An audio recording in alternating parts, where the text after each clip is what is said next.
سڵاو بینەران و بیسەرانی کەناڵی ئاسمانی پەیام خۆشحاڵم لە ئەڵقەیەکی نوێی بەرنامەی پورتێتان دەگەمەوە. لەم ئەڵقەی بەرنامەکەماندا باز لە جەژن و شادی دەکەین. پرسیار ڕاستی میوانەکانم دەکەم و دەپرسم جەژن و شادی بەواتای چی دێت و لە چیەوە سەرچاوی گرتووە. پێویستە موسڵمان لە جەژنەکاندا چۆن شادیەکانی دەرببڕێت. ئایا موسڵمان پێویستە لە جەژنەکاندا لە چی کردەوەیەک خۆی بە دوور بگرێت؟ وەڵامی ئەم پرسیارانە لە میوانەکانم وەردەگرمەوە.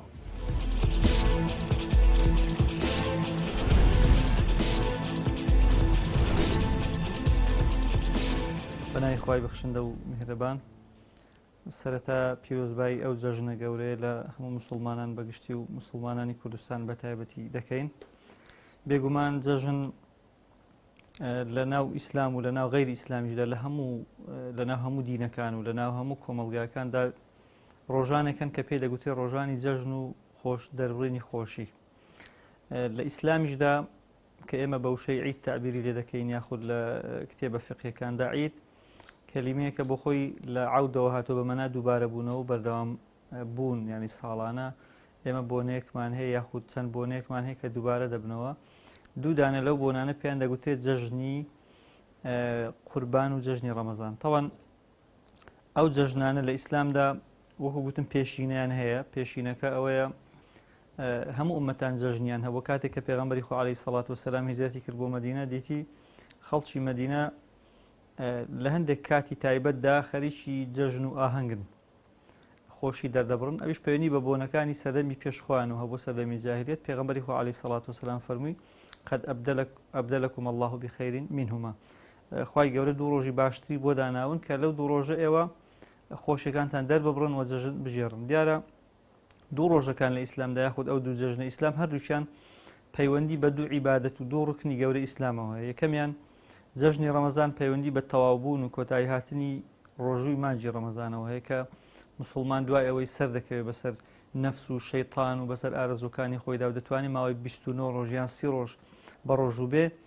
بەڕاستی شایانی ئاهەنگجێڕان و خۆشی دەربڕینە. و بە هەمان شێوە جەژنی قوربانیش پەیوەستە بە بۆنەیەشی دیکە بە ڕوکنێکی دیکە ئیسلام کە ئەویش بریتە لە مەناسکی حەج و لە ڕەجمکردنی شەیطان و دوای وەستان لە عەرەفە و دوای ئەو هەموو خەڵک ئەو تەجەموعە زۆرەی کە موسڵمانان هەمووی لە مەکەن و لە مەشاعیری مقەدەسەن هەمووی لەوێن، ئێمەش تێکڕە عالەمی ئیسلامی لەگەڵ ئەوان ئاهەنگ دەژێڕین. واتە جەژنی قوربان ئەسڵی ئاهەنگ و خۆشی دەربڕینەکە پەیوەستە بەو تەجەموع و کۆبوونەوە گەورەی کە لە حەجدا ڕوودەدا. موسڵمانان هەموویان لەوێن بە نوێنەرایەتی هەموو میلەتانی موسڵمان و هەموو شوێنەکان. ئێمەش هەر کەسە لە وڵاتی خۆشمان لە جێگەی خۆشمان دیسان ئەو جەژنە دەژێڕین و خۆشحاڵی دەردەبڕین. و تەواو وەکو گوتم جەژن لە ئیسلامدا مانایی هەیە، یعنی ئەوە نیە تۆ هەر ڕۆژێک بێ و لە خۆتەوە بەبێ ئەوەی بزانی بۆ جەژن دەکەی بیهێنە، بەڵکو هەر کامیان پەیوەستن بە بەدیهێنانی وەزیفەیەک جێبەجێکردنی ئەرکێکە لەسەر شانی موسڵمانان بووە و ئەوەش ماناچی تایبەت دەداتە ئەو جەژنانەی کە موسڵمانان هەیەە. بێگومان خۆشی و شادی دەربڕین یەکێکە لەو شتانی کە هەر ئیسلام بخۆی ئەو بۆ هاتوو کە خەڵک خۆشحاڵ بێ. خەڵک بەڵام خۆشحاڵی دەربڕینیش دیارە هەندێک ڕۆژ هەندێک کات و ساتێ تایبەتترە. بەڵێ بێگومان خوای گەورە جەلە جەلالو تەنانەت بە پێغەمبەر دەفەرمێ صلی الله علیه وسلم تۆ بۆچی خۆشیەکان لە خۆت خەدەغە دەکەی؟ هەندێک خۆشی و هەندێک شت هەبوو کە پێغەمبەر صلی الله علیه وسلم ویستویەتی وازی لێبێنێ تووری خاتەوە لە خۆی. پێغەمبەری خوا صلی الله علیه وسلم وای فەرمووە وای ویستووە، خوای گەورە ڕازی نەبووە، دەفەرمێت تۆ بۆچی شتێک کە حەڵاڵ لە خۆتی حرام و قەدەغە دەکەی. الحمد لله والصلاة والسلام على رسول الله ومن اهتدى بهداه. الله أكبر كبيرا والحمد لله كثيرا سبحان الله بكرة وأصيلا. سرتا من دموي پیرۆزبایی جەژنی قوربان لە مسلمانانی هەموو دنیا بکەم و مسلمانانی کوردستان بەتایبەت. تەمەنا دەکەم، دوعا دەکەم، ڕەجا دەکەم کە پەروەردگار ئینشاءالله ئەم جەژنە و باقی جەژنەکان بەخۆشی بەسەرمانە بژێڕێتەوە دووبارە کاتەوە. ئەو میحنەتێک ئێستا ئێمەی مسلمانان بەتایبەتی لە کوردستان تێدا تووشی کۆمەڵک کێشە و گرفت بوون، پەروەردگار ڕزگارمان کا لێی و ئەمانە بکاتە بە پند و عیبرەت ببنە مێژوویەکی دەرس ئامێز لە جیاتی ئەوەی کە ببنە هۆکاری پەرتەوازە و دوورکەوتنەوەمان لە یەکتر. جەژن خۆی بە عەرەبیەکەی پێ دەوترە عید. عید هەر شتێک کە دووبارە ببێتەوە تەکەڕوو دوبارە بێتەوە بۆ دەگوترێت جەژن ئێزافەکراوە بۆ لای ڕۆژەکەی خۆیان بۆ لای سەبەبەکەی خۆی چونکە سەبەبەکەی جێژنە یان ئەم ڕۆژەیە پێغەمبەری خوا عەلەیهی سەڵات وەسەلام کە هاتۆ بۆ مەدینە خەڵک لە زمانی جاهیلیە دوو ڕۆژ هەمون تێیدا یاریان کردووە گاڵتەوکەپیان کردووە ئەوانیان بە جەژنی خۆیان دانەوە پێغەمبەری خوای تەعالی عەلەیهی سەڵات وەسەلام ئەم ئیسلامە عەزیمە نەهاتۆ خۆشیەکانی خەڵک تێک بدا بەڵام دائیمە ئەم شەریعەتە هاتووە شتی جوانتر و ڕێکتر و پڕ فایدە و سوودتر بدا بە خەڵک بۆیە پێغەمبەری خوا تەعالی فەرمی عەلەیهی سەڵات وەسەلام إن الله قد أبدلكما بخير منهما خوای تەعالی لەم ڕۆژانە چاتر بۆ ئێوە گۆڕیوە کە ئەویش جێژنی قوربان و جێژنی ڕەمەزانە کەواتە جێژن یعنی دووبارە بوونەوەی ئەو مناسبانە بۆ مسلمانان ئەم دوو جێژنەیە کە لە ساڵدا دووجار دووبارە دەبێتەوە و دەشگوترێ دروستیشە بە جمعەش بگوترێ جەژن چونکە جۆرەکە لە جەژن. بسم الله الرحمن الرحيم الحمد لله رب العالمين والصلاة والسلام على سيدنا محمد وعلى آله وصحبه أجمعين. الله أكبر الله أكبر الله أكبر لا إله إلا الله الله أكبر الله أكبر ولله الحمد تقبل الله منا ومنكم. خوي تبارك وتعالى أمججنا ما لي بيروسك طاعة عبادتنا لقبولك يا رب العالمين. بۆ وەڵامی پرسیارەکەت جەژن لە چیوە هاتووە لە زمانی عەرەبیدا پێی دەگوترێ عید بە معنای گەڕانەوەی ساڵوەگەڕ و یان ئەو وەختەیە کە دەگەڕێتەوە بە خێر و خۆشی. خوای تەبارەک وتعالە لە قورئانی پیرۆزدا دەفەرمێ لكل أمة جعلنا منسكا هم ناسكوه بۆ هەر گەلێک بۆ هەر ئومەتێک جەژنێکمان دانەوە. ئیمامی ئیبن عەباس لەخوا لە خۆی و لە باوشی ڕازی بێ بە منسەکەن دەڵێ جەژن. ئەم جەژنە پەیڕەویان لێ کردووە لە ئیسلامیشدا کە ئیسلام هات کە دینی ئیسلام هات خوای تەبارەک وتعالە دوو جەژنی بۆ داناین لە ساڵدا جەژنێکی لە هەفتەدا دوو جەژنەکەی ساڵ جەژنی ڕەمەزانە و جەژنی قوربانە و جەژنی هەفتەش جەژنی ڕۆژی جومعەیە ڕۆژی هەینیە کەواتە گەڕانەوەی خۆشیە. ئەم گەڕانەوەی خۆشیە لە بەرخاتری چییە؟ لە ئیسلامدا بە معنای ئەوەیە هەر موسڵمانێک کەوا وەختێکی پڕ لە عیبادەت و خێر و خۆشی و کار و کردەوەی خۆی لە تەمەنێکی پڕ خێر و بەرەکەتدا بەڕێ دەکا بۆ نمونە لە جەژنی ڕەمەزاندا بۆ ئەوەیە کە سەرکەوتووە بەسەر نەفس و شەیطاندا و هەروەها سەرکەوتووە لە عەمەلیەی گرتنی ڕۆژووی مانگی ڕەمەزاندا و هەروەها مەجموعات عیبادەت و تاعەتێکدا و لەم جەژنە پیرۆزەشدا کە جەژنی قوربانە سەرکەوتووە بەسەر نەفسی خۆیدا لەوە کەوا بە قسەی شەیطان و نەفسی نەکردووە کۆمەڵێک عیبادات و تاعەتی زۆر مهم و عەزیمی کردووە بۆ نمونە ئەو عیبادەتانەی کە لە ئەم دە ڕۆژەدا ئەنجام دراون بەم ڕۆژی جەژنی شەوا پێغەمبەری خۆشەویستمان کە دەفەرمێ خۆشەویستترین یان گەورەترین ئیشێک بەلای خوای تەبارەک وتعالە مەقبوڵە و هەروەها قبوڵە عیبادەت و تاعەتێکە کە لەم دە ڕۆژانە دەکرێت کە لە ڕۆژانی تردا هێندە خۆشەویست نین بەلای خوای تەبارەک وتعالەوە. بە ڕۆژی عەرەفەشەوە کە ڕۆژی عەرەفە حاجەکان حەجی تێدا قبوڵ دەکەن حەجی تێدا ئەنجام دەدەن و ئێمەش کە لە ماڵەکانی خۆمانداین تێیدا بە ڕۆژوو دەبین کە گوناهی دوو ساڵی شۆردۆتەوە ئەمە یەک و دوو هەمیش ئێمە ئینشاءڵڵە هەر یەکێک لە ئێمە مەجموعە دوعای کردووە کە پێغەمبەری خۆشەویستمان دەفەرمێ دوعاکردن لەو ڕۆژەدا زۆر گرنگە و زۆر قبوڵە بەلای خوای تەبارەک وتعالە و خۆشەویستترین دوعای ڕۆژی عەرەفەیە و گەورەترین ڕۆژیش لە ڕۆژەکانی ساڵدا ڕۆژی ئەم ڕۆژی جەژنی پیرۆزەیە. ئەم جەژنی پیرۆزەیە کەواتە ئینسانی موسڵمان دڵی خۆی خۆش دەکات بە ئەم ڕۆژە کەواتە گەڕانەوە بەچی تەماشاکردن ئیعادە نەزەرێک بەچی بە خۆتدا بە ژێمێژوی ژیانی خۆتدا کەوا پڕ خێش و خێر و بەرەکەت و خۆشیە خوای تەبارەک وتعالە ژیانێکی پێداوی لە ئاخریدا تەماشا دەکەی فەزڵ و بەرەکەتی خوای تەبارەک وتعالای پێوەیە قل بفضل الله وبرحمته وبذلك فليفرحوا هو خير مما يجمعون. پێم خۆشە ئەم نوقتەیە ئاماژە پێ بدەم کە خوای تەبارەک وتعالە دەفەرمێ بە فەزڵی خوا و بە خێرێک کە لەلایەن خوای تەبارەک وتعالەوە پێشکەشتان کراوە بەمە دڵی خۆتان خۆشکن لە هەموو سەرۆت و سامانی دنیا مهمترە. جولەیەکەیەک هاتە خزمەت ئیمام عومەر وتی ئەگەر ئەم ئاەتە پیرۆزە اليوم أكملت لكم دينكم وأتممت عليكم نعمتي ورضيت لكم الإسلام دينا ئەگەر ئەم ئاەتە بۆ ئێمە باتپای خوارێ بمانزانی بە چ ڕۆژێکە لەو ڕۆژەدا جەژنمان دەکرد. ئیمام عومەر گوتی بێخەیاڵ بە لەوەدا کە ئێمە نەزانین چاک دەزانین بەڵکو لە ڕۆژی عەرەفەدایان لە ڕۆژی جەژندا کە ئێمە ئەوە خوای تەبارەک و تەعالا بۆی کردین بە جەژن. گەورەترین ڕۆژ لە ڕۆژەکانی ساڵدا ئەوەیە ڕۆژی عەرەفەیە یان ڕۆژی جەژنی قوربانە کە تێدا دابەزاندنی کۆتایی هێنانی قورئانی پیرۆزە. ئەگەر گەورەترین ڕۆژ کە گەورەترین شەو لە شەوەکانی ساڵدا شەوی لەیلەتول قەدر بێ بەهۆی دابەزاندنی قورئانی پیرۆزەوە بۆ ئاسمانی دنیا گەورەترین ڕۆژیش ڕۆژی جەژنی قوربانە کەوا ئێمە خێر و خۆشی خۆمانی تێدا دەردەبڕین و بەهۆی ئەوەوە خوای تەبارەک و تەعالا بۆی پیرۆزکردن ئینشاءڵڵا لە هەموو لایشی پیرۆز دەکات.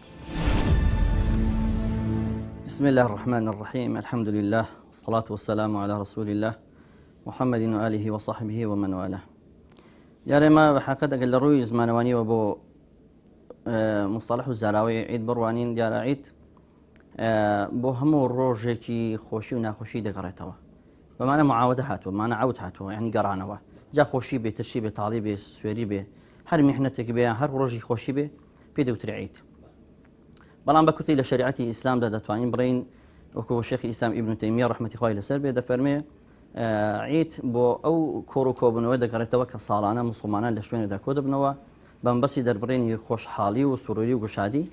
بە مناسبەیە کە خوای پەروەردگار لە شریعەتی ئیسلامدا دەستنیشانی کردووە. دیارە جەژنی یەکەم کە جەژنی فیتری زیاتر و دەڕەوە شایستەترە کە بڵێن جەژنی فیتر دیارە بۆ ئەمە دانراوە کە ئینسان دوای تێپەڕبوونی 29 ڕۆژ یان 30 ڕۆژ چکە ڕەمەزان جاری وی 29 و جاری واشەیە 30 ڕۆژە کاتێک کە ئینسان فترەیەک ماوەیەکی زۆر تووشی ناڕەحەتی و مشقەت دەبێت چکە عیبادەت بێ مشقەت نابێت وەکو پێغەمبەر دەفەرمێ عەلەیهی السەڵات وەسەلام الأجر على قدر المشقة.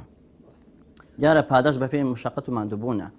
مسلمانان کاتێک لە ڕمانگی ڕەمەزاندا تووشی هیلاکی و ناڕەحەتی و ماندووبوون دەبن خوای پەروەردگار دیارە ڕۆژێکی داناوە بۆ کۆتایی هاتنی ئەم وەرزی عیبادەتە کاتێک کە وەرزی عیبادەتەکە تەواو دەبێت و تێپەڕ دەبێت دیارە خەڵک خوای پەروەردگار ئەم ڕۆژی دیاری کردەوە کە مسلمانان لەو ڕۆژەدا خۆشحاڵی و سوڕوری و گوشادی خۆیان دەرببڕن ئەمە بەنسبەت فیترەوە خۆشحاڵی واتە بەوەی کە خوای پەروەردگار بەپێی ظاهیری چکە خۆ باڵتینی ئێمە لای خوای پەروەردگارەوە نەهاتووین تەنها لەخواوە معلومە بەڵام بەپێی ظاهیری مسلمانان خۆشحاڵی دەدەبڕن کە خۆی گەورە ئینشاءڵڵا پەرستشی مانگی پیرۆزی ڕەمەزانی لە قبولکردن بەڵام بەنسبەت جەژنی دووەمەوە کە جەژنی قوربانە دیارە لەوە هاتووە کاتێک کە ئیبراهیم عەلەیهی السەلام لای هەموو بینەران و عەزیزان معلومە کە لەم ڕۆژەوە هاتووە کاتێک کە خەون دەبینێ دەیەوێت کوڕە تاقانەکەی سەر ببڕێت لە خەوندا چکە بەشێک لە خەونی وحی پێغەمبەران لە ڕێی خەونەوە بووە ئەوش لە خەوندا فەرمانی پێ دەکرێت کە ڕۆڵە شیرین و تاقانەکەی سەر ببڕێت دواتر کاتێک کە دەچێت بە فیعلی بەدەم فەرمانی خوای پەروەردگارەوە دەچێت بۆ ئەوی کە ئەو فەرمانە جێبەجێکا و ئەنجامی بدات خوای پەروەردگار دوا ئەوەی کە دەبینێت کە ئیبراهیم عەلەیهی السەلام عەزمی جەزم کردووە و سوورە لەسەر ئەوەی کە فەرمانی خوا جێبەجێ بکە بۆی خوای پەروەردگار لە بەرامبەر ئەوەدا دیارە بەرانێک بۆی دەنێرێت کە لە جیاتی ئیسماعیل سەری ببڕێت و بیکا بە قوربانی دیارە لەم ڕۆژەوە ئەمە وەکو سونەتێکی باوکمان عەلەیهی السەلام کە ئیبراهیمە وەکو پێغەمبەر دەفەرمێ عەلەیهی السەڵات وسەلام دیارە قوربانی ئەمە سونەتی باوکتەن ئیبراهیم عەلەیهی السەلام ئێمە هەموو ساڵێک کاتێک کە ئەمر لەو ڕۆژەدا قوربانی دەگەڕێتەوە مسلمان لەو ڕۆژەدا دیارە ئیمتیثالاً لأوامر الله خۆشحاڵی بە فەرمانی خوا چونکە ئەگەر ئەم سونەتە بەردەوام بوایە دەبوایە ئەمڕۆ هەموو خاوەن جگەرگۆشەیەک یەکێ لە ڕۆڵەکانی خۆی بکردبا بە قوربانی ئێمە ئەمر بۆی خۆشحاڵی دەردەبرین چونکە خوای پەروەردگار ئەم سونەتەی بە عقارێکی تێدا بۆ ئێمەی گۆڕی بۆیە ئەمڕۆ ڕۆژی سرور و گوشتادی خۆشحاڵی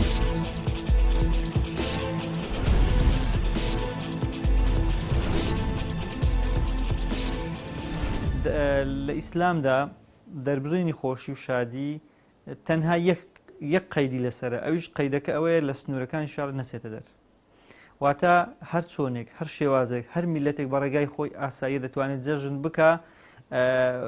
لەگەڵ هەموو مسلمانی بەڵام هەمووشمان عادات و کولتوری تایبەت بە خۆمانمان هەیە دەکرێت هەر جەژنی قوربان لەناو عەرەبدا بە شێوازێک بکرێ لەناو کووردا هەندێک شتی تایبەتمەندی خۆی هەبێ لەناو میلەتێکی کە جیاواز بێ بەڵام هەندێک شتمان هەیە هەمووان تێدا هاو بەشین بەڵام سنوورە ئەساسەکە ئەوەیە بازنەی شەرعی تێدا نەبەزێندرێ شێوازی دەربڕینی خۆشی لە جەژندا ئێمە چەند شێوازێکی فەرمیمان هەیە کە ئەوە هەموو مسڵمانان دەیکەن کە لە جەژنی مسلمانان تایبەتمەندێکی ئەوەی بەیانیان زوو لە خەو هەڵدەستین دەچینە مزگەوتەکان و لەوێ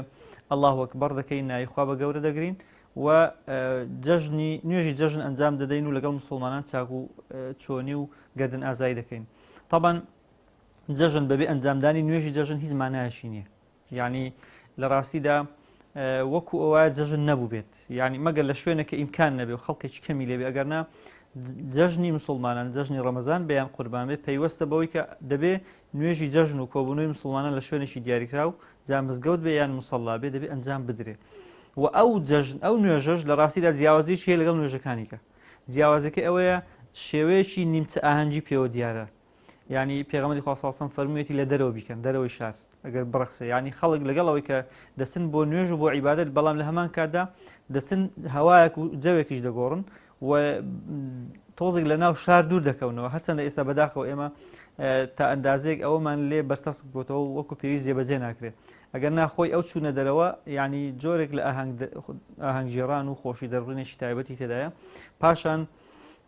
دوای نوێژ و دوای ئەوەی لەوێ یەکتر بینین ڕوودەدا دوای سەردانی ماڵان و گەردن ئازایی و شیرینی بەخشینەوە و خواردن بەخشین بە خەڵکو و هەروەها هەر لەو جەژنەدا ئێمە تەوەن هەم لە جەژنی ڕەمەزان هەم لە جەژنی قوربان خوای گەورە دوو ڕێگای داناوە بۆ دڵخۆشکردنی هەژارە لە جەژنی ڕەمەزاندا خوای گەورە سەرفترەی واجب کرد و پێش جەژن دەبێ بدرێ پێش نوێژی جەژن ئەوە بۆ ئەوەی کە خەڵکی هەژار و فەقیر نان و زاد و زەخیرێکی باشیان هەبێت لەو ڕۆژەیدا لە قوربانیشدا قوربانی دانراوە قوربانیش هەر بۆەوەی خەڵکی هەژار و خەڵکی کەم دەرامەت بتوانن نان و چێشتێکی باش و خۆش بخۆن لەو ڕۆژەدا و هەمویان خۆشحاڵ بن طبعا ئەو شتانی کە لە جەژندا پێویستە بکرێن بۆ خۆشی دەربڕین وەکو گوتم هەر ئەوەندە نین هەر شتێکی دیکەش ئاهەنگ دەربڕینە خۆشیە سەردانە گەڕانە هەر شتێک کە سنووری شەرعی تێدا نەبەزێندرێت کە سنوورەکە دوای دەکرێت بینە سەری زۆر ئاساییە ئیدی وەکو گوتم بە کۆمەڵە بە تاکە لە ماڵانە لە دەرەوەیە گرنگ ئەوەیە کە ڕێگایەکە ڕێگاکی ناشەرعی نەبێت خۆی ئەم شەریعەتە پیرۆزە لە هەموو شتێکە ئامانجی هەیە یەکێ لە ئامانجەکانی بەختەوەری ئینسانە دڵخۆشبوونی ئینسانە و خۆشی خستنە دڵی خەڵکە خۆشی خستن ناو کۆمەلگایە دروستکردنی خەندەی سەر لێوەکانە کەمادە ئەو مەقاصیدی ئیسلام بێت ئامانجی ئیسلام بێت کە بەڕاستی گرنگە ئێمە لە بیری نەکەین گرنگە ئێمە لە یادی نەکەین گرنگە ئێمە گرنگی پێ بدەین لە هەمان کاتە کەواتە ئێمە وەکو موسڵمانێک بەڵێ بەو هەموو ئامانجەی کە جەژن لە خۆی گرتووە جەژنەکانمان دەکەین لەبەر ئەوەی ئەم جەژنە پەیامی زۆر گەورەی بۆ ئێمە تێدایە پەیامی سیاسی تێدایە پەیامی کۆمەڵاتی تێدایە پەیامی ئابووری تێدایە و پەیامی ئیداری بۆ ئێمە تێدایە و هەروەها ئەم جەژنە لە کاتی ئەنجامدانی دوو عیبارەتی زۆر زۆر گەورە چۆکو ڕەمەزان بێ چۆکو نوسوکی حەج و ئەم دەڕۆژە کە پڕیەتی لە خێر و بەرەکەت و پریتێت لە چاکە و بەڕاستی لە هەمان کاتشدا بریتە لە هاو ئاوازبوون و هاودەنگ و هەڵوێستی لەگەڵ ئەو مسلمانانە کە ئێستا بە ملیۆنان کەس لە دۆرەی بەیتی خوایە بە نیەتی حەجکردن چون بۆ ئەم جێگایە و حەج دەکەن و زیارەتی ماڵی پێغەمبەری خوا دەکەن زیارەتی مەدینە دەکەن هەڵبەتە بابەتی مەدینە بەشێک لە حەجکردن بەڵام مسلمانە ئەوێ بچێ بۆیە دەشتێ بۆی وەفا بۆ ئەو پێغەمبەر عەلەیهی سەڵات وسەلام کەواتە ئێمە بەم ئامانجە پیرۆزانەی کە جەژن هەیەی بەم ئامانجەنەوە ئێمە خۆشی دەردەبڕین کە هیچ خۆشیەک زیانی نەبێ بۆ دین و بۆ دنیامان لێمە مەمنوع نەکراوە ئەگەر گۆرانێکی بەسوود بێ ئەگەر سوودێک بێ ئەگەر پێکەنین بێ ئەگەر سەفرە و سیاحە بێ ئەگەر سەردانی یەکتریکردن بێت و بە هەر شێوەیەک لە شێوەکان ئینسان خۆشی دەرببڕێ نەچێتە خانەی قەدەغەکراوەکان زیان نەگەێنێ بە دوونی دنیامان ئێمە مەجاڵمان هەیە خۆشی دەرببڕین چونکە بۆ بەدڵنیایی دەبێ بڵێن لە شەریعەتا هیچ شتێک نییە چاک بێت و پاک بێت و خاوێن بێت و بە کەڵک بێ بۆ دینی دنیا لە ئینسان حرام نەکراوە بەڵکو لە شەریعەتا بەدیل هەیە بۆ هەموو خراپەکان بۆ هەموو ناشرینیەکان خەڵک پێی شتێک جوانە بەڵام شریعەت جوانتری پێ پێی شتێک چاکە بەڵام شریعەت چاتری پێ پێی بە سوودە بەڵام شریعەت بە سوودتری پێیە مەجالەکەی فراوانترە لەم مەجالێکەیەک پێی وایە کە ئەمە تەنیا مەسەڵەن جێژنێک تۆ بەناوی وەتەنەوە دەکەی جێژنێک بەناوی حیزبێکەوە دەکەی جێژنێک بەناوی شخصێکەوە دەکەی بەناوی بنەماڵەوە دەکەی بەناوی مناسبەیەکەوە دەکەی یەکمان ئەمە جۆرێک فەرحی ترا بۆ خەڵکەکان بەڵام ئەو مەعانیەی ئەو ئامانجەی کە جەژن لە ئیسلامە لە خۆی گرتووە معناکەی زۆر فراوانە کە دەتوان بڵێن بەدەیان دەرس و پند و ئامۆژگاری بۆ ئێمە تێدا کەواتە بە کورتی ئێمە هیچ جۆرە فەڕەح و خۆشیەک کە زیانی نەبێ بۆ دنیا دنیامان و سوودی هەیە بۆ دنیامان لە ئێمە مەنع نەکراوە با بڵێن لە جەژنە کۆمەڵە شت هەیە کە ئینسان ئەنجامی بدە لە گەورەترین عیبارەتەکانە کە ئینسان تەماشا دەکەی مەسەڵ لە جەژنی قوربانە تۆ مەسەڵە قوربانی سەر بڕینە پێشتر بەشداریکردنی نوێژی جەژنە ئەوجا تەکبیر و زیکرەکانە ئەوجا بێجگەلەوە با بڵێن ئەوجا بابەتە کۆمەڵایەتیەکان سەردانی یەکترکردن پیرۆزبای لە یەکترکردن سەر با بڵێن گۆڕینەوەی کەلیماتی جوان و خۆشەویستی محیبەت لە بینی با بڵێن ئەفرادی کۆمەڵگا کەواتە وشەیەکی تایبەت نییە ئەمە بەیەکی بڵێن لە جەژنە بەڵام دەبێت هەموو ئەو وشانە بن کە خۆشەویستی پیا دەکەن ڕێز پیا دەکەن جوانی دەخەن ناو کۆمەلگاوە کۆمەلگا پێکەوە تون دەکەن و هەروەها بەیەکەوە دەیبەستێتەوە هەموو ئەو وشانە کە کۆمەلگا لێک دوور دەخاتەوە وەلێکی دەترازێنێ و با بڵێن تەفرەقە دەخاتە بینەوە بە ئەو وشانە لە ناو کۆمەلگایە بە تابەتی لەم مناسباتانەدا لە هەموو کاتێک بەڵام بە تابەتی لەم کاتانە دوور بخرێتەوە لە کۆمەلگا کەواتە هەر وشەیەک ئەگەر خەندەیەکە ئەگەر نامەیەکە لە ڕێی مۆبایلەکەوە ئەگەر سەردانێکە ئەگەر بەخشندەییەکە ئەگەر با بڵێن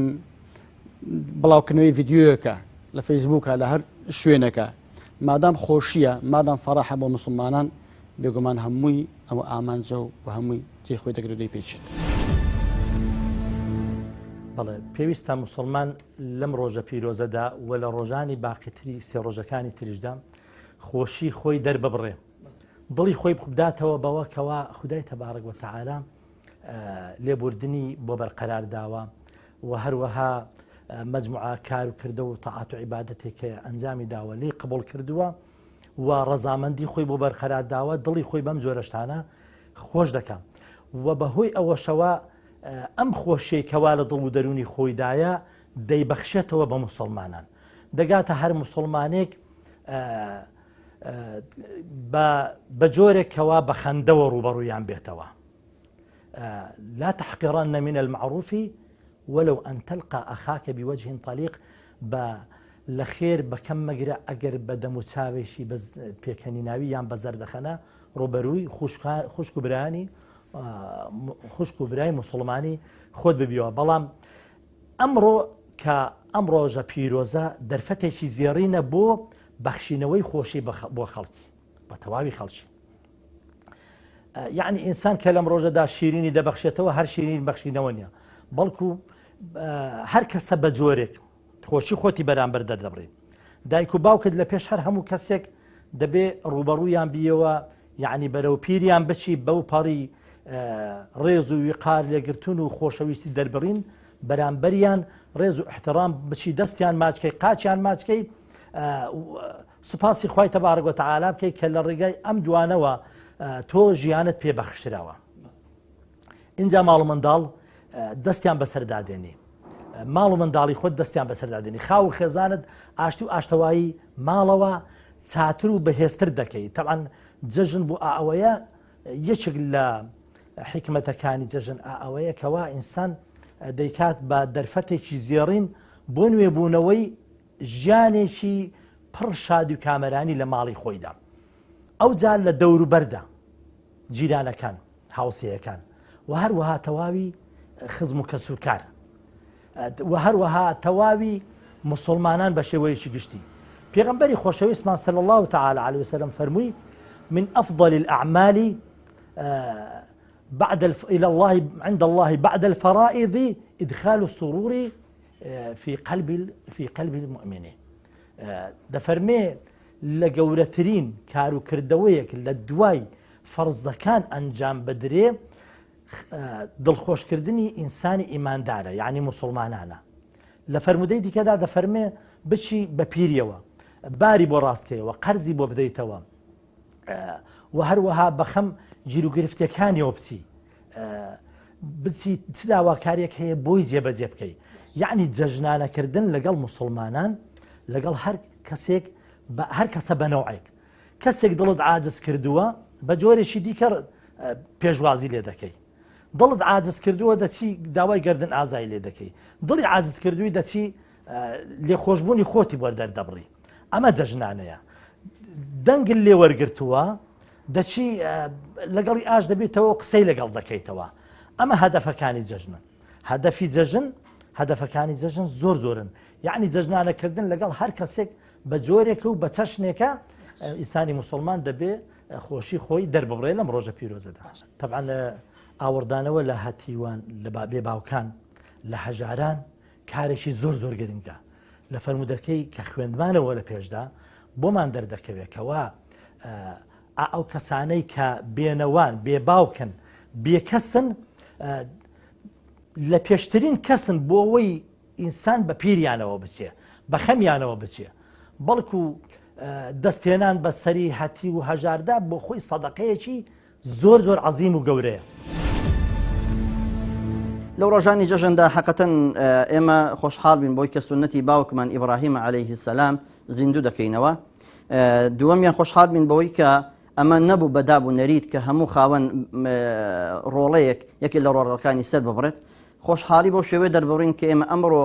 فەرمانێک لە فەرمانەکانی خۆی پەروەردگار جێبەجێ دەکەین و زیندوو دەکەینەوە کە ئەویش بریتە لە قوربانیکردن چکە قوربانیکەش چۆن سەربڕینەکە فەرمانی خوا بوو بە هەمان شێوە قوربانیەکەش هەر فەرمانی خۆی پەروەردگارە فەصەلی لڕەبیکە وەنحەر ئەمڕۆ ئێمە خۆشحاڵ بین کە ئەمڕۆ ئێمە هەڵدەچین بە ئەداکردن و جێبەجێکردنی یەکێک لە شەعائیرەکانی ئیسلام لە شەعیرە پیرۆزەکان کە ئەویش بریتە لە سەربڕین و قوربانیکردن ئێمە ئەوڕۆ خۆشحاڵ بین کە لە ڕۆژی دوێنەدا کە ڕۆژی عەرەفەیە ئێمە تیایدا بە ڕۆژوو بووین کە دیارە بە ڕۆژبوونی ڕۆژی عەرەفە ئێمە پێویستە ئەمڕۆ خۆشحاڵی دەرببڕین کە دەبێتە مای کەفارەتی گوناهی ساڵێکی ڕابردوو و کەفارەتی گوناه و تاوانی ساڵێکی داهاتوو ئێمە پێویستە ئالەم ڕۆدا ئێمە خۆشحاڵی دەرببڕین کە ڕۆژی عیدە ئێمە بەوە خۆشحاڵی دەرببڕین کە تەمەنای ئەوە بکەین یان خۆشحاڵ بین کە ئینشاءڵڵا خوای پەروەردگار تەوبەی لە وەرگرتووین چۆ بە تایبەتی لە ئەیامی ذیلحیجە کە ڕۆژانی پەرستشە و عیبادەتە و قورئان خوێندنە و تیلاوەیە و ذیکرکردنە و بە ڕۆژووبوونە هەموو عەمەلێکی ساڵح بما فيه ڕۆژی قوربان و ڕۆژەکانی تر ئەیام تەشریقیش ئەمانە ڕۆژانی بەڕاستی زیندووکردنەوەی پەرستشن دیارە هەر عەمەلێکی ساڵح لەم دە ڕۆژانەدا وەکو پێغەمبەر عەلەیهی سەڵات وەسەلام ئاماژەی پێداوە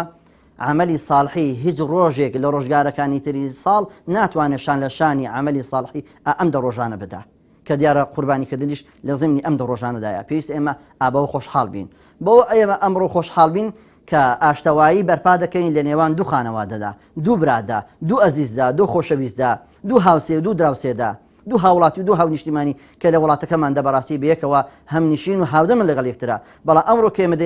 دەبینین کە ئەوانە نیگرانیەک هەیە لە لێوان ئەم دوو بەڕێزەدا ئێمە کە هەڵدەستین بەوەی کە بە ئەرکی سەرشانمان کە بریتیە لە سۆڵح لە ئاشتەوایی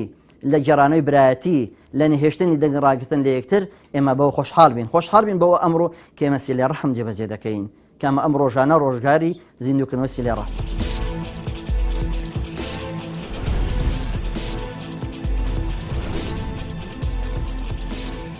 ئەوانی کە لە جەژندا نابێ بکرێن تاوان جیاوازی هەموو ئیشێکی مسلمان بە جەژنەکانیشەوە ئەوەیە ئینسانی مسلمان نەفسی خۆی بەرەڵا ناکە و ڕەها ناکە ئیسلام نە بە مطلقی ڕێی هەموو شتێکی داوە نە بە مطلقیش ڕێگانی هەموو داخستوت بە پێچەوانەوە ڕێگامان دەدا بەڵام بە کۆمەڵێک یاسا و ڕێسا و قەید و قیودەوە ئەوانی کە پێویستە ئێمە لە جەژن لە بیرمان نەچێ ئەوەیە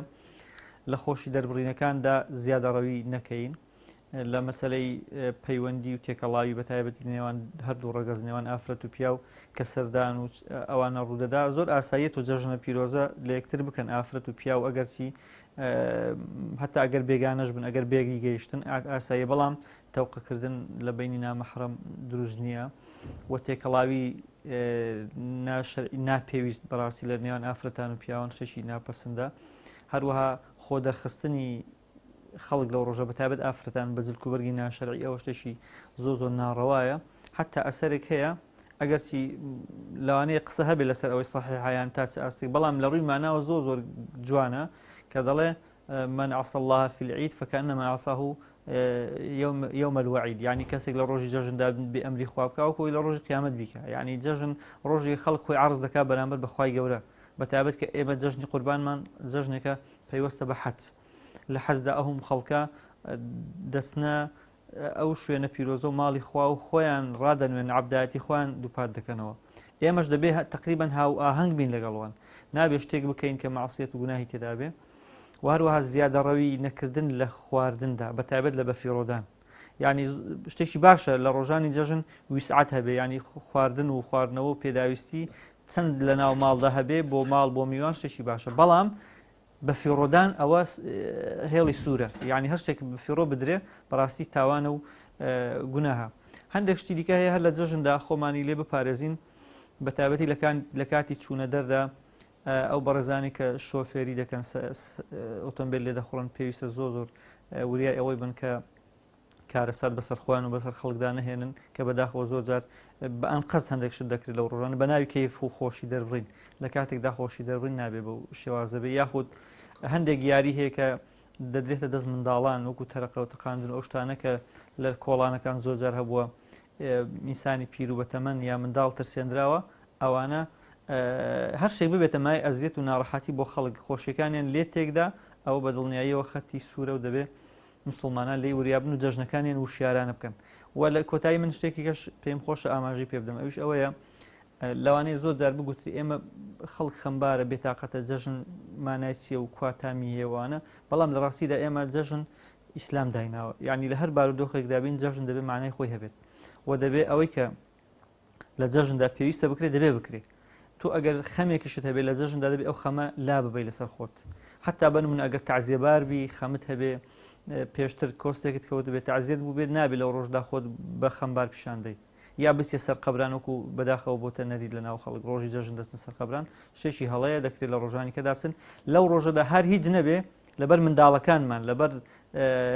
ئەوانەی کە هیچ گوناهیانی ئێمە خەمبارین بۆ جەژنەکە دەبێت لەوان تێک دەین پێویستە بەدڵێکی خۆش بە ڕۆژی گەشت هەم ڕوبەڕووی ماڵ و منداڵمان هەموو میوان و دەر و دراوسێ بوەستینەوە ئینسان لە جەژن لە غیری جەژنە هەر شتێکە محەڕەم و قەدەغە کراوە بێت لە ئینسان لەبەر ئەوەی کە زیانی دنیا بۆ ئینسان هەیە ئینسان لێی خۆی لێ پاتە پارێزێ بەڵام جەژنەکان زیاتر کۆمەلگا تێیە با بڵێن دەردەکەوێت ئەفرادەکانی دێنە دەرەوە کەواتە ئەوەی کە لە کۆمەلگا دەبینین زیادە ڕێویکردن لە بەتابەتی لە خوشکانی بەڕێز زیاد لە خۆت ڕازاندنەوە و زیاد لە تێکەڵاوی و با بڵێن هێندێک شت کە زیاد لە خۆ جوانکردن کە با بڵێن خۆیان ڕادەنوێنن بەڕاستی ئەمانە لە جەژن لە غیری جەژنە شتێکی ڕێگا پێنەدراوە قەدەغە کراون بەڵام مانای ئەوەش نییە ئێمە کۆمەلگا لە ژوورە دابنین و لە ژوورە دای بخێنی بۆی کەس نەبووی بێتە دەرەوە یان کەس بۆی نەبێت جلێکی بەرگێکی نوێ لەبەرکە ئەگەر پیاوان ئەگەر ئافرەتانن و هەر یەکێک لە سونەتە جوانەکان ئەوەیە کە لە ڕۆژ جەژنە ئەگەر بە واجب نەبێ کەندێک ئەمە پیان واجبەکەوەی ئافرەتان بە هەموو جۆرەکانیەوە بێن لە دەرەوە نوێژی جەژن لەگەڵ موسڵمانان بەشداری بکەن هەتا ئەوانش کە عوزریان هەیە بەهۆی منداڵبوونەوە یان بەهۆی سوڕی مانگانەوە ئەوانیش پێغەمبەر ئەمری کردووە کە بەشداری لەم خۆشییا بکەن کەواتە بێگومان یعنی ئێمە هەر شتێک با بڵێن ئەگەر تێکەڵاوێک بێ تۆقەکردنێک بێ با بڵێن زیادە ڕێوی ئیسرافکردنێک بێ کە ڕێگا پێنەدراو بێ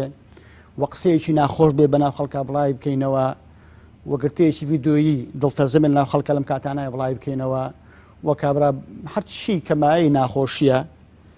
مای گوناحە مای تاوانە مای دڵ ئازاردانی خەڵکە خەڵک بەگشتی نەک موسڵمان بەتەنیا خەڵک بەگشتی دەبێ ئەوی کە لەگەڵمان دەژی لە وڵاتمان دەژی لە جیرانمان دەژی مسلمانە مەسیحیە جوولەکەیە یەزیدیە مولحیدە کەیفی خۆەتی مافی لەسەرمانەکە ئێمە لەم ڕۆژەیە لەگەڵیا لە هەموو کاتێکە جوان بجوڵینەوە مافی بدەین شعوری بریندار نەکەین و متەئەسیر نەبین کاریگەریمان لەسەر نەبێت کە با بڵێن خەڵکی خراپە دەکە ئێمەش لەگەڵ خراپەکانی وانکەوین یان ئافرین بۆ خراپەکانی ئەوا بکەین بەتایبەتی بەداخەوە ئەوم دەست با بڵێم لەم کاتانەیە دەقۆزرێتەوە بۆی کە بەتایبەتی کۆمەڵێک درامای زۆر نەگونجاو یان کۆمەڵێک با بڵێن گرتە ڤیدۆ یان کۆمەڵێک با بڵێن زیادە ڕێویکردن لە هێن لەهو لەعبە لە کەناڵەکانە دەبیندرێ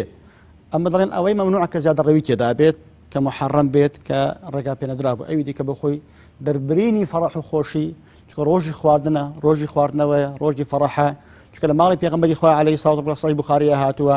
پێغەمبەر چۆتەوە ماڵە دوو با بڵێن کچ لە غورفەکەی عایشە با بڵێن بۆ عایشە گەورانیان گوتووە و دەفیان لێداوە پێغەمبەر چەوە ژوور عەلەیهی سەڵات وسەلام لەوانەی تێک نەدا ئەوان خەریب و تۆشی خەجاڵەت بن بەڵام پێغەمبەر لە گۆشتەیەکی ماڵەکە پاڵی دایەوە بەتانیشی بەخۆی دادا بۆی ئەوانی حراز نەبن بخۆیان چی دەڵێن با بڵێن کەواتە ئەمە وەکەوەی کە لە صحیح بوخاریش دەهاتووە دیسان عایشە بۆمان دەجێڕێتەوە کە سوودانیەکان وەتا حەبەشەکان با بڵێن یاریان دەکرد و شیربازێن و تیربازێن و ڕمبازێنیان دەکرد پێغەمبەر فەرمی حەز دەکەی تەماشایان بکە عەلەیهی سەڵات وسەلام بەڵێ فەرموو پێغەمبەری خوا تەڵ لە بەرامبەران ڕاوەستا و شانی بۆ عایشە داهێناوە چەنەگە لەسەر شام بوو هەتا ئەو ڕۆژ نەبوو ئەو شانی لێناندا کەواتە ئەمە پێچەوانەی ئەم نەزرەیە کە هێندە خەڵک پێیوە دەبێ هەموو جۆرە لە گۆرانی هەموو جۆرە لە سرود هەموو جۆرە لە خۆڕازانەوە مەمنوعە و ڕێگای پێنەدراوە هەموو جۆرە لە تێکەڵی ڕێگای پێنەدراوە نەخێوانیە هەموو ئەوانە ڕێگای مەشروعی خۆیان هەیە و ڕێگای پێدرایی خۆیان هەیە مەجای خۆیان هەیە لە ڕێگای مەشروعەکەیەوە ئینسان دەتوانێت هەموو خۆشیەکان بە جوانتر و چاکتر و نەتیجەی مەزمونتر دەرببڕێت. لە ڕۆژانی جەژندا تێپەڕاندن هەیە لەوانەیە تێپەڕاندن هەبێ لەلایەن موسڵمانانەوە بۆ نمونە لە کاتی خۆشی دەربڕیندا ماڵەکان لەوانەیە لە جاتی ئەوە ئەم ڕۆژانە ڕۆژی زیکر و عیبادەت و تاعەتن لەوانەیە تێپەڕێندرێ بۆ جرت و چەقەنە و مۆسیقایە کەوا لە ڕووی شەریعەتدا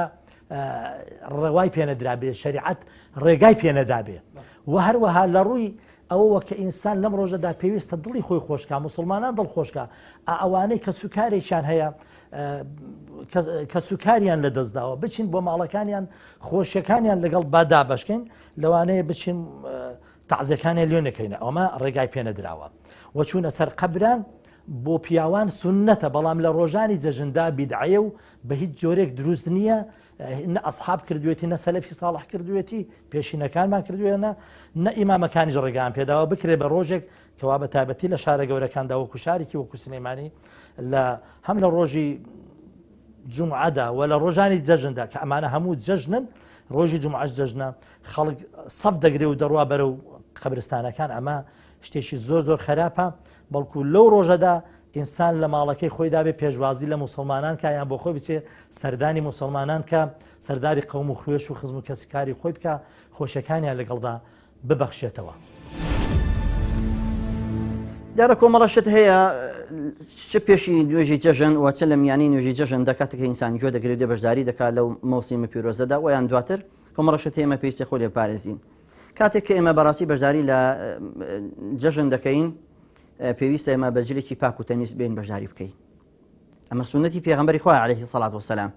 کە هەم تەطیب واتە خۆبن خۆشکردن جوان پۆشین و سەر و ڕیش داهێنان بە نیسبەت ئافرەتەوە بەرگی زینەتی وا نەپۆشێ و بەکار نهێنێت بەو جلە زینەتەوە بێ بۆ مزگەوت و لە جیاتی ئەوی ئەجر و پادەش مسۆگەر کا دەستە بەرکە بە پێچاوانەوە ببێتە مای ئەوەی کە سەرنجی خەڵکی تر بەلای خۆیدا ڕابکێشێت و تووشی گونەهباری ببێت بەکار نەهێنانی جلی شڕ و بەڕاستی شڕۆڵە و هەروەها نەخواردنی نان چونکە لە بە پێچەوانەی جەژنی فیترەوە لە جەژنی فیتر وا باشە ئینسان چەند قلە خورمایەک بخۆیان چەند قەسپێک اینجا بێ بۆ بەشداری نوێژی جەژن بەڵام لە جەژنی قورباندا سونەتەکە وهایە ئێمە هیچ شتێک نەخۆین دواوی کە بەشداریمان کرد لە مەوسمی نوێژ و هەروەها گوێگرتن لە وتار و ئەمانە کە گەڕاینەوە اینجا لە بەرهەمی قوربانەکانی خۆمان بخۆین و بەڕاستی لەوە مستەفید بن بەهرەمەند بین و هەروەها بەبوون و بەرامی ناخۆش خەڵک مەسەلەن ناڕەحەت نەکەین چونکە ئەمانە کۆمەڵشت بێ خۆی لێ بپارێزین چۆ پرسیارەکە وهایە هیوە هەیە بەڕاستی بە جلێکی زۆر شڕۆڵە ناڕەحەت گنجاوی ینی الحەمدولillah ئەمڕۆ خەڵک بەعام وتوی لە ماڵەوە هەیە جلەکەی پاک و تەمیز وتۆ بکە یان جلێکی باشی هەیە ئامادەی کردووە بیپۆشێت اینجا بۆن و بەرامێکی خۆش لە خۆی بدا نەک مەسەلەن ئیوا هەیە خۆشی ناشوات مەسەلەن ئەو ڕۆژێک کە دێ بەشداری دەکات بە پێچەوانەوە باشە خۆی بشوات بۆن و بەرامی خۆش لە خۆی بدات خەڵک عەزیەت نەدا خەڵک ناڕەحەت دەکات بەم شێوازە بێت بەشداری بکات و خۆی لەو شتانە بپارێزێ بەنسبەت دوایی کە دەگەڕێتەوە لە مزگەوت هەندێک شت هەیە دەبێ ئێمە خۆی لێ پارێزین دیارە بەنسبەت کاتێک ئێمە دەردەچین بۆ کۆڕ و کۆبوونەوەکانمان واتە کاتێککە دەچینە گەڕک دەچینە سەردانی و زیارەت وە شوێنە گشتەکان پێویستە ئێمە خۆمان لە ئختلاات بپارێزین تێکەڵاوی ژن و پیا و وەکەوەی کە مەسەن ئێمە لە پارکەکان لە شوێنە گشتەکان کە خەڵک تێکەڵ بێکتر دەبێت خەڵ خۆی ناپارێزێ چاوی ناپارێزێ ویان مەسەن لە تەوقەکردن لەگەڵ ئەمە بەمبیان و ئەمە کچی مامە ئەمە کچە پورە لەگەڵمدا گەورە بووە هاوتەمەنی خۆمان دڵم بۆی ناچێت تۆقە دەکە یا ئەمە هاوڕێمە ئاساییە کە تۆقی لەگەڵا بکەم